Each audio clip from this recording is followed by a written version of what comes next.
just, it was time to talk to everybody, right? So we're recording this on kind of a obscure Facebook place, and then I'll edit it and we'll go up on YouTube, and so the people watching from home will have access to that as well. So the first very simple things, and a lot of these are actions at the leadership board and questions they've been dealing with for quite some time now. Starting next Sunday, we will be locking the parking lot door and the west door just right before we begin worship. I have thought since we got here that having this whole building unlocked and open is not the best security practice, and there's been a couple incidences in our region recently, particularly with progressive churches being the targets of things. So we're just going to take that simple step just to make sure that we've, and we'll have a sign up, so the sanctuary door and the Willard Street door will be open, which we've unlocked, which we've been doing anyway for a while. So we don't want to lock people out of worship in the church, right? That's the opposite of what we want to do. We just want to know who's coming and going and who's in the building. So just look for that practice to begin. As long as you're here before about 10:28, you're good. And most of us are, so we're good there. So that's the simple one. Just a little bit of preface for things. Kind of where we are as a congregation at this point in 2025. I think after almost 4.5 years of serving here, I've got a fairly clear picture of where we are. The board has been listening and processing a lot, and in simple terms, it sounds like this. Financially, we're stable but fragile. We have about $35,000 in reserves at any given time. That's a furnace or two going down. It's just a fragile system. We don't have $200,000 in endowment funds sitting there. And we have a very lovely but large and aging facility. There are, 20 of us in this building this morning, and I've been doing some membership and history work lately, and I was reading, I think it was the 75th anniversary, and there were 400 plus members of this church in this time. I mean, this building was built for that capacity, and we are clearly not that capacity. And the third truth is we have a limited number of people to do the congregational tasks that do exist, much less to try new things. And we've done a lot of that. You've faithfully followed. I feel like we've tried a lot of things over the last 4 or 5 years.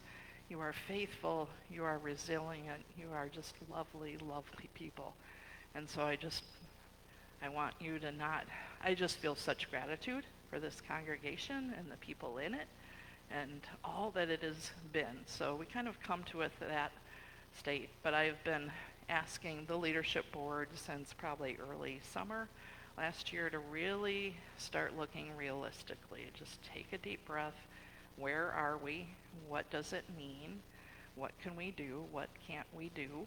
Knowing that through God all things are possible. So this has been very undergirded with prayer. And they've been doing that work.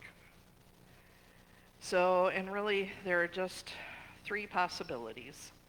We keep on trying until there are no options left to close, or we have a revival of some sort, but we haven't seen the way to that. Again, I think we've tried a lot of things in a lot of ways. So we can just keep going until there's absolutely no money and we can't pay the bills, and then we close, but that feels pretty painful to me. We can plan for closure, and if you just close the church, all of the assets go back to the district and the conference, and they get to expend them. That's not the option they like churches to take, but it happens. And the third option really is to consider a strategic merger. This is a church out of merger, right? This was Urbandale United Methodist Church. Well, it was Urbandale Methodist Church, then it was Urbandale United Methodist Church, merged with Calvary United Methodist Church, became Christ United Methodist Church. This church was a plant from Trinity Methodist Church. So United Methodism in Battle Creek has had all kinds of configurations, and we're in a different world than we were 25, 50, 75 years ago. and maybe it's time to consider what kind of configuration makes sense for the future. And so the board has adopted for the latter, really termed as being willing to explore merger. There's absolutely nothing committed. The merger process is just that. It's a process. In the end, both congregations have to vote. I think might even be a 75-80% majority for the merger to happen, and that date would be set well in the future after lots of learning and planning and discovery and conversation and prayer and discernment happens. But it is a possibility, and in many ways, it's probably the healthiest one for us to consider. And so the board has voted, yes, we are willing to explore that. And we looked at a couple conversation partners and decided that partner will be Chapel Hill. And there's a couple reasons for that. Some is certainly my connection with them. Some is they have been there, done that, right? So in 2018, we went through the merger of Trinity Birchwood and Chapel Hill. There's a good roadmap. There's a lot of experience. There's people in that congregation that were exactly where you are in their churches 6 years ago. People of Trinity and Birchwood have been through this, and I think they will be extremely loving guides in this, as we explore it. So all that, just to say we're exploring next steps in timing, nothing much. So Diane and Gary and Sue are all out of town, and then I am, and then Roger and Jim are. So the board is much of the board is out of town till the end of April. We have Easter on April 20th. So between both churches, we have said we're not even going to start having any kinds of meetings until probably May. And then we can always set the merger date. The good news is we're stable, right? Stable but fragile is not the same as failing. And so we have time to consider and learn and still be together and worship and do all that we can in all the ways that we can. There are definitely way more questions than answers right now. And I've known that, but I know, certainly the board folks have known this was coming, and Chapel Hill's board considered this question on Tuesday and also opted to move forward with it. They are very open to the conversation and seeing what these two congregations together could become. So, and they have a town hall today. So as that congregation knew, I felt it really important that this congregation know as well. Nothing's going to move fast. I would say the end of year would be the absolute quickest that we would consider this, perhaps at a point of time next year, June, July. When we did the merger in 2018, we had the first dialogue in February, we had the vote in April, and we merged in July and about killed all of us. So no one wants to do that again, and we don't have to. That was kind of contingent on one particular piece. So along with that, partly because of all of this, partly because of my own discernment and where Mark and I are, I have requested to pause my retirement for a year, so that if we're going to walk through this, we can walk through this together. I would hate to have a stranger do this with you, even though I'm sure it would be a loving pastor. But the trick is, I had requested retirement. That had gone through. Now I have unrequested retirement, so I'm waiting to hear. I am hopeful. Certainly would be, in many ways, the easiest thing for the bishop and the cabinet to decide, but it's not in my control nor yours.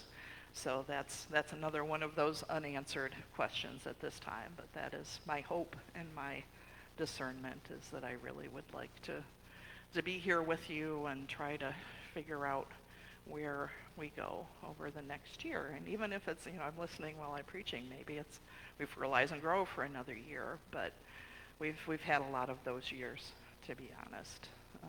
So I'm not sure where we are. So what I'm going to ask of you right now is just to begin praying. I know this is hard. The administration board has wrangled and cried and prayed. and really wrestled with this. I mean, this is, 130-ish years, I think, are where this congregation is. There's so much faithful life and transformation and beauty that has lived here, and it's dear to your hearts. In this membership work I was doing this week, I found my own baptism record and my own record of marriage for my first marriage. I mean, we all have a lot of life that has been lived in and through this congregation, and that goes for generations before us, for many of us as well. So I know it's hard. It hurts to even consider this, but I think considering it is what we're called to do over this next season.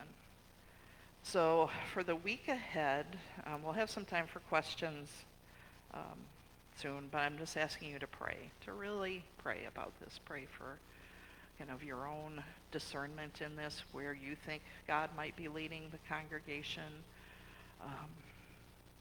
just for peace in it, for some of the things in I think it was the call to worship. We come with curiosity, we come with openness, we come with sorrow, we come with fear, we come with all of those things.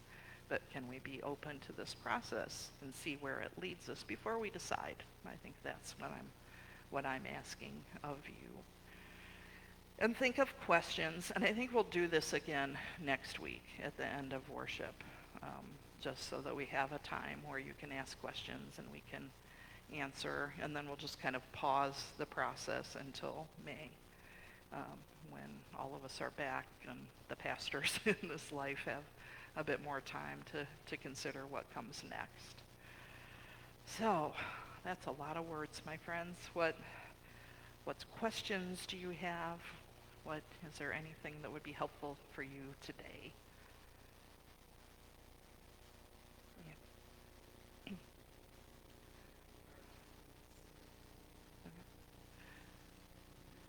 I will. Are there any other congregations that are considering being in dialogue?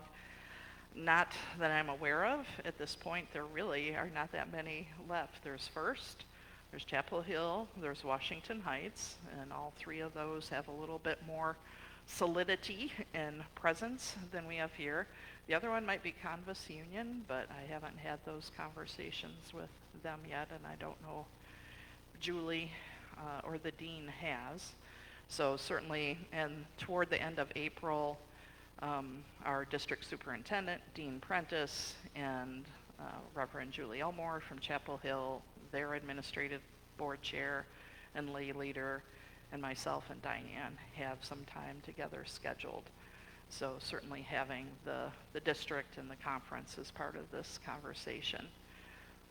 The other thing I just want you to know is we are so not alone in this. There are so many congregations, not just United Methodist, but all over, denominations and non-denominational structures. We just live in a different world, and attendance of church is not the same thing it used to be. And even if you think of, we are down the street from Urbandale Elementary, right? Who of us ever would have imagined, who all went there? I went there, Ann went there. Going there as kids, that school would be closed. This is a neighborhood of kids, but yet neighborhood schools is not the model anymore. Neighborhood churches, many of you come from more than a couple blocks away to attend church here, so neighborhood churches aren't really the model either. So in some ways, it's like, what is the right number of United Methodist congregations for the community of Battle Creek? I think is kind of one of the 10,000-foot questions, and one of those places where we trust God. Betty? What would happen to the building? Well, that would certainly be one of the questions that would go in the 2018 merger. The Birchwood building was sold, and it was sold to another congregation. Churches don't tend to remain empty. There's an interesting thing with that. There are non-denominational and mega churches that are often looking for planting fields. And so perhaps that's God's work here. So it could be sold. The Trinity Church in that was transitioned into a neighborhood center, which we're in very similar neighborhoods. I would love to see that here, but that whole project was undergirded with the sale of Birchwood and the sale of 2 parsonages. So there was a big chunk of money to launch and carry that project for a long way. And we don't have that. We have a big, lovely building that someone can use, that God can use, that God will use. I feel assured in that. But I don't know how to make that switch without some considerable resources to undergird it, because it costs, I don't know, a good $8,000-$10,000 a month just for utilities and insurance to keep the building open. So, but it's a good question. It's one of the questions we would consider is what are the options for the building and what does that mean? Any other questions anyone can think of? I'll have to start. All right. So again, in the week ahead, I just invite you really to pray. If you think of questions, you can either just call and ask me or send them to me, and I just think the more we have all of this on the table and in front of us, kind of the healthier this process would be. Doesn't mean it will be easier, because there's a lot about this process that is just not easy. In fact, really very little of it is. I will tell you that, where are we, 6.5 years down the road from that merger, that you would look in that church and you would never know who was Trinity or Birchwood or Chapel Hill folks, that it is a worshiping and faith community, that I watched leaders from Trinity and Birchwood they were just so similar to you folks in size, and they might have 30 people in worship and 8 people who were doing a lot of the tasks, and in age and stage and all of those things, that those leaders took a rest because they needed it. They took time to grieve because they needed that. And then they have re-engaged in really beautiful ways in the new congregation. So that would perhaps be a part of the prayer. Roger.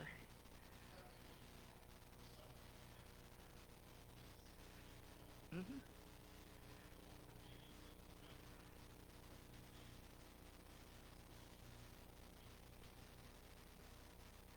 Yeah, it's not, Roger was asking about the number of organizations that use the building on a regular basis. That certainly includes the Urbandale Food Pantry, which is actually a Seventh-day Adventist ministry that we host. The Touch of Hope Clothes Closet that consumes the bottom level of this church, which Kathy helped start, and has just been a beautiful ministry to thousands of people over the years. They're averaging, 80 to 110 people in a week in that ministry. Senior Health Partners has exercise. We have an AA meeting that is growing all the time. We have our chosen Bible study that we're doing. And we have rentals occasionally for others to do that. So it's not nothing, and that's been part of the mission and ministry of the church. But it's not all those groups contribute to the care and keeping of the building either. It's a ministry that we do. So how they would be cared for in a new church entity if it were to be sold is another big question. But the other just little seed of promise, I think, that I'll put out there. So in that merger, none of those 3 churches had any debt. Chapel Hill has a pretty... So Chapel Hill is the name that was retained at the vote of all 3 congregations after the merger. Nobody wanted that question to be a reason to merge, not merge.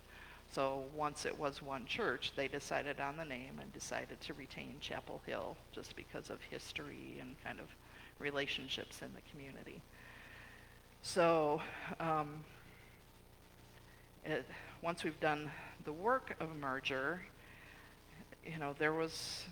Birchwood took almost a year to sell, so there was some care and keeping of that. Trinity took about a year to really transition until people started using that. So there were funds that supported that ongoing. process, but there was always this idea of a big mission project, that we're not just doing this so that we can survive. We're not just doing this so that our faith can have a place to live and grow, although that's part of it, but it's not all of it.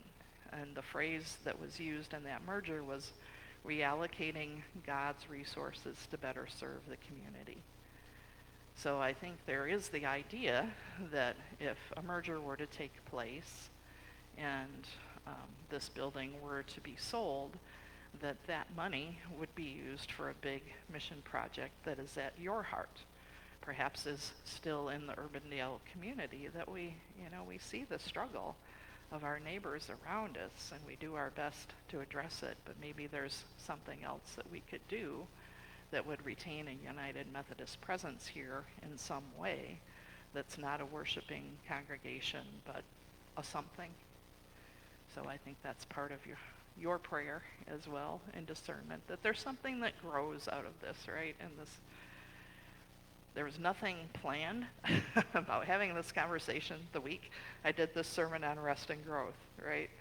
But here we are, and so there's just, think of all the seeds planted in this congregation. I'm one, Ann's one, Jim's one.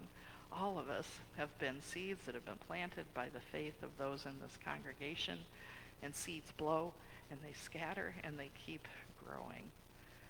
So who knows what God has in store from all these seeds to grow.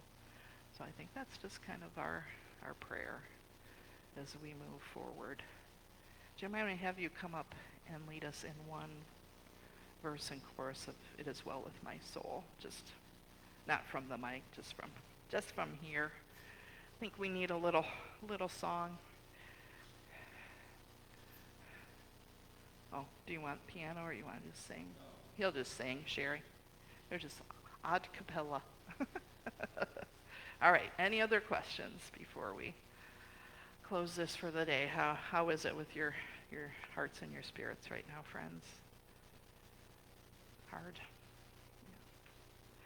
Barb's been through this, through with Maple, disaffiliating, but that's a different kind of closure. And it's, I think that's part of my call in this is I've gone through this with friends from Trinity and Birchwood and know how hard a journey this is, and yet I know how God is present in it all.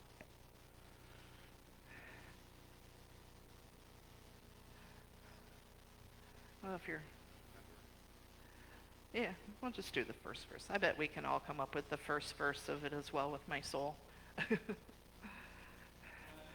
Peace like a river attendeth my way, when sorrow like sea billows.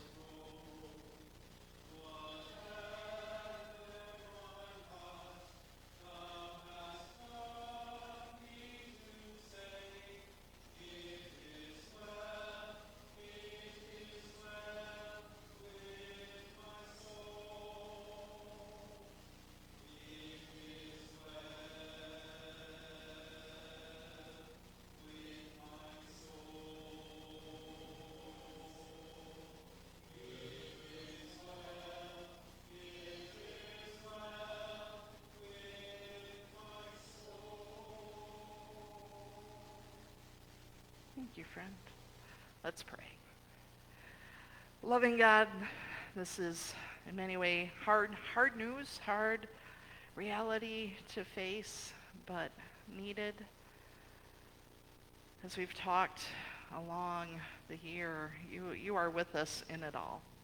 No matter where our souls is, whether it truly is well, whether we're unsettled or angry or sad or confused, there you are. We are never alone in it. So in all of this, we just ask your leading.